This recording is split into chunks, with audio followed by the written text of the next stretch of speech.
that at this juncture in our history, we need to step back. We need to reflect.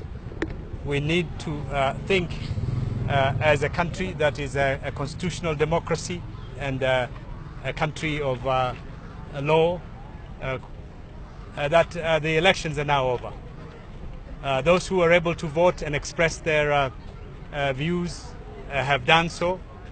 Those who have not been able to do so, I would appeal to them to use peaceful, legal means to pursue their interest. Kenya is one country.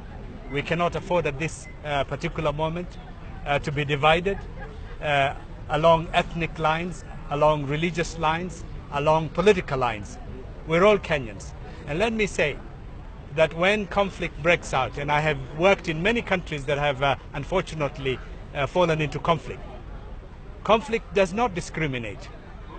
Conflict does not know what ethnicity you are. Conflict does not know what political party you belong to.